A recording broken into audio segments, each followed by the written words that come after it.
Alright, it's 2:17 in the morning. I've been trying to make this video for a hot minute, and there's no time like the present. And if you've clicked on it, you've probably read the title. I don't know what the title is going to be yet, because I am probably clinically insane, but this is a review of God of War Ragnarok.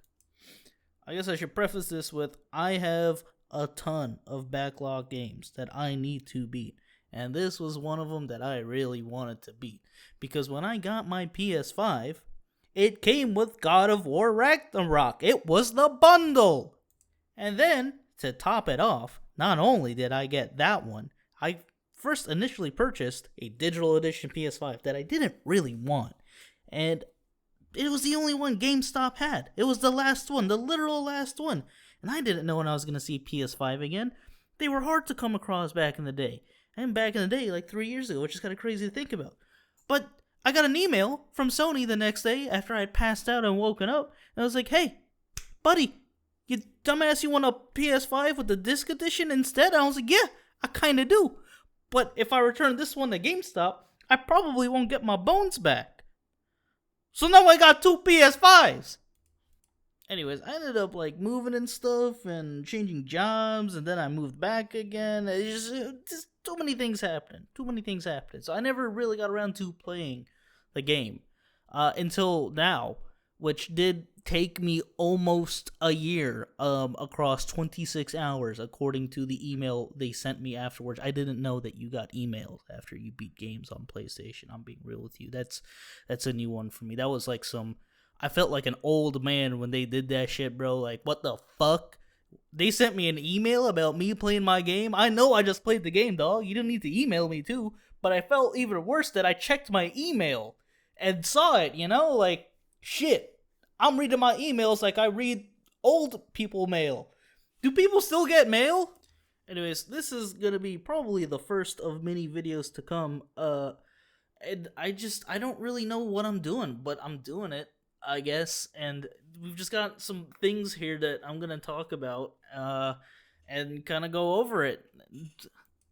So, needless to say, there is gonna be spoilers in here. So if you don't want to be spoiled, click away now. I don't know why you'd watch a review on something that you haven't played yourself yet. I mean, there's some weirdos out there. I've definitely done that before. You know, maybe if you don't care, keep watching. You know, like, I guess. But if you do care, stop watching. I will say I somehow managed to go my entire time spoiler free. I did not see jack shit about this game other than the fact that it came out and that it was good. So the TLDR version of the story is essentially Thor comes around. I just slapped the shit out of my mic, so don't mind that. I'm too lazy to re-record anything. But Thor comes around. He kicks Kratos' ass. After you get your ass handed to you by Thor, you kind of find out more about Atreus and that he's been kind of going behind Kratos' back, trying to learn more about the giant stuff. Then all this yada yada yada leads to them learning about Tyr, who is that realm's god of war, and they kind of just keep going from there. It's kind of a back and forth about, should we kick Odin's ass? Maybe we shouldn't kick Odin's ass. But, you know, the plot's gotta develop in some way, shape, or form, so obviously they end up kicking Odin's ass. I will say, majority of this game felt like it was mainly geared towards Atreus and his kind of molding into a man, almost, and more of a Kratos. Although you do play as Kratos quite a bit, it's definitely a if you're a dad, I'm not a dad, but I definitely feel this because I have younger siblings. It's like, damn, that little dude grew up, bro, and he's doing shit. He's defiant, and that pisses me off. But he can do it though, so I guess, you know. Gameplay wise, and there's not really much to talk about. You walk from point A to point B, and in between you beat the shit out of goons, as you do in God of War games. You do get access to the blades right off the rip. So you got axe, you got blades, really cool. They really do encourage the switching between weapons, managing cooldowns and stuff. And again, a little bit of a spoiler here. There's a new weapon that you get is a sick ass Spartan spear that you can throw, and it also explodes. Let's talk about efficiency. That shit's sick as hell. You make people into Swiss cheese, dude. You keep stabbing them super fast like a toothpick. Ah, it's fun. But yeah, they really do emphasize switching between all the weapons, managing your cooldowns and your skills, and there's a lot more skills and things that you can do and combine them all to kind of fit your playstyle. I will say you're not really forced into using any one weapon in combat. There are definitely some that are better for certain enemy types, so on and so forth. But I really found myself just using the axe. I don't know what it is about the axe. I just found it super satisfying. Did not really care for the blades, but when I did unlock the spear, I found myself going between the spear and the axe. So that's one thing to keep in mind. Along with that, though, and all the skills and evolving and stuff, your companions are also a little smarter now. They're a little tougher. Atreus is now bigger, so because he's bigger and older, he's also stronger. He's gotten a lot better with his magic. He's gotten a lot better with his bow and arrow. He's out here kicking ass and taking names. I don't know where he's putting these names, but he's taking them for some reason. Again, since I played this over the course of almost an entire year, every time I picked the game back up, I just kind of pushed buttons like a toddler until I figured out what I was doing again. But it didn't really take that long to kind of remember, and there's the whole guide thing and everything in the game, so if you do put your game down for quite a bit, you can kind of go into like a little training area that they've got set up and just mess around, get yourself back into the groove of things, which is really cool.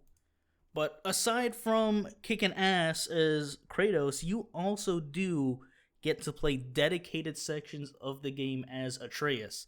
Listen, I was surprised, all right? I was astonished when suddenly God of War became Boy of Complaints.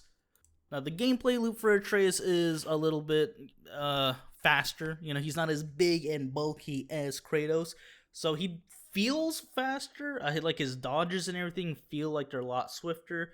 That could just be me being insane in the membrane. I'm not entirely sure about that. But again, since his primary weapon is a bow and arrow, you do get access to just headshot on people left and right like you're playing Call of Duty. And his attacks are, again, they just feel faster. There's a lot of fun moves with the bow and arrow, just literally leg sweeping people and then just keep repeatedly bashing them in the head until they know who's who. Unlike Kratos, though, he's, again, just bow and arrow. He doesn't get access to anything else. Just upgrading his skill tree, per se. Aside from the main story of the game, it really does really make you want to explore and adventure out into the world. Like, I just going through the main story, you'll see something catch your eye, and it's a big old golden shiny chest. You're like, ooh, goblin brain like shiny. Me want shiny, how get shiny? And then I spend the next 15 minutes trying to find how to get to shiny, and then it turns out that I just had to keep walking and progressing through the level, and I would have stumbled across it anyways. But that's, you know, because I'm not an intelligent individual, and I'm stupid. There are some times where you do see something off in the distance, and it is definitely something you need to come back to. You can't access it quite then. Again, like I said, you get access to the spear in this game, which is something that's kind of later in the game, and a lot of the sections that you can't access quite yet are because you do need the spear to complete puzzles to get to those areas. But aside from all the treasures galore, there's the things that just happen in the world or that are part of the plot, but not just important enough at your current task at hand, which is going to kick Odin's ass, that the characters will talk about and reference, which a lot of the times end up becoming side quests and things that you may or may not want to run back to. Now, me personally, since I was kicking myself in the ass to beat the main story, I kind of avoided a decent amount of them. There was a few here and there that are like, I'm already here, I might as well do it. But there is quite a bit that you will find they bring up, and it's very natural in conversation too. They'll talk about it like, you know, you're at the fucking watering hole. People don't drink at watering holes. They drink at God damn, bro. The water fountain at work. That's what I meant to say, not watering hole. But yeah, just speaking of the natural conversations they have, one thing that I did like, and it kind of goes back to the combat aspect of this, is since you've got Mimir on your rear, he lets you know when the ops coming up on your rear. All right, he's like, "Yo, Kratos, put that shiesty on, bro. They coming up on your six." And you do get like a damage like not damage, but like a threat indicator before you get attacked, so you can time parries and stuff like that. But I found Mimir's "Hey, they're coming to touch you inappropriately" a lot more effective for me than anything else. And again, your other companions will do the same thing too.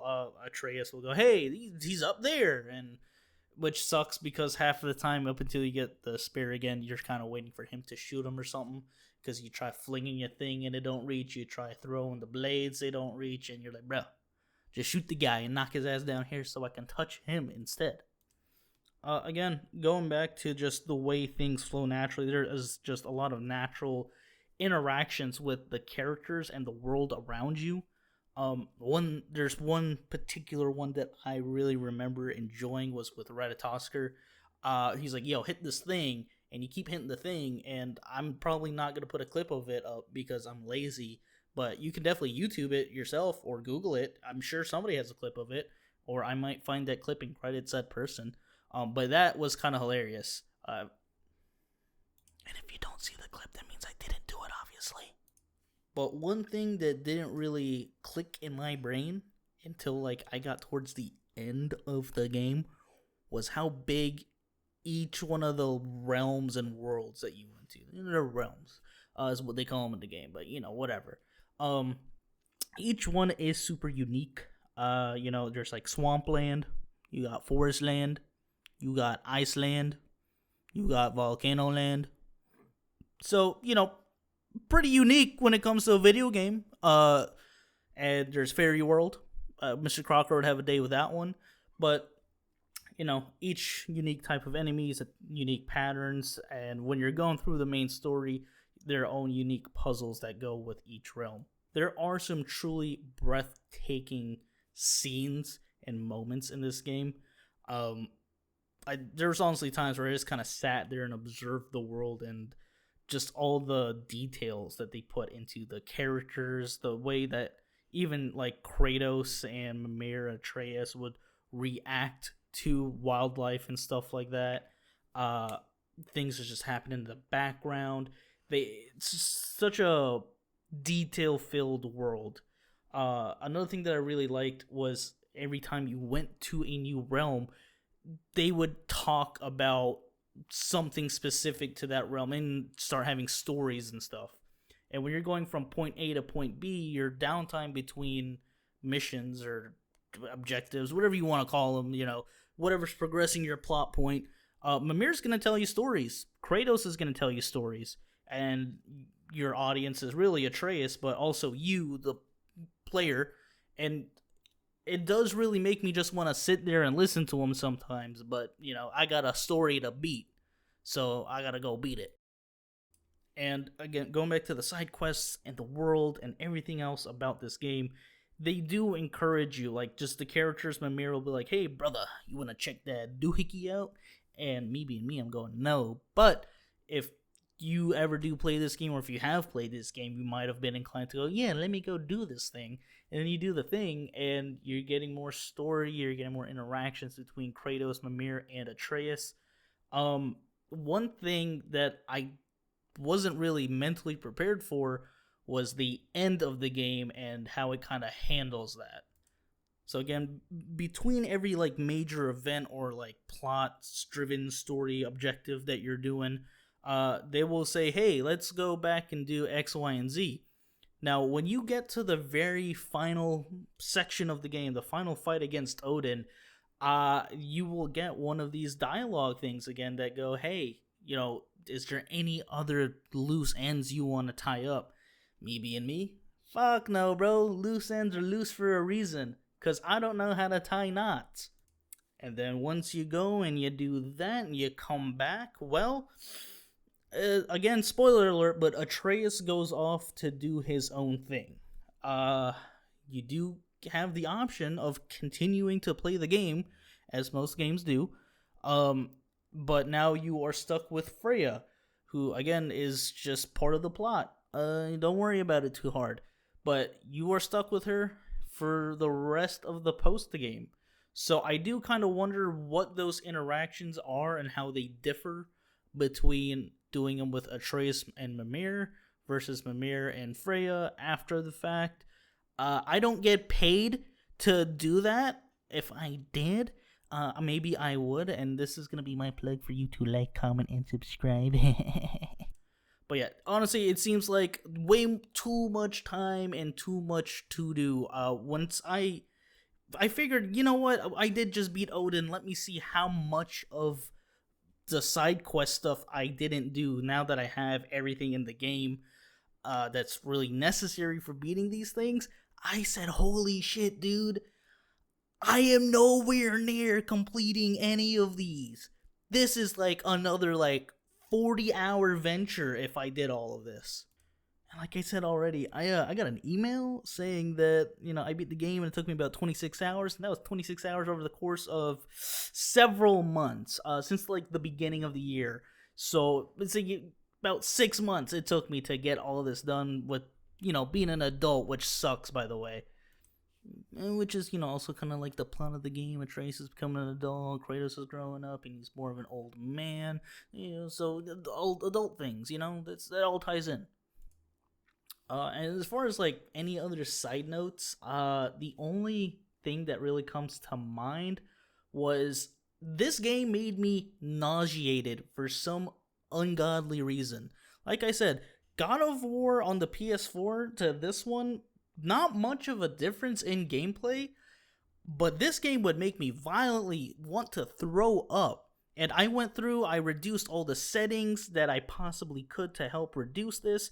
But even then, 2 hours max, that's what kind of took me so long to beat the game. And from a quick Google search, it seems like other people also had this issue, so I don't really know what was going on there. But with that being said, I really did enjoy playing God of War Ragnarok. I thought the story was great. It really did bring a lot of development to Kratos as a character.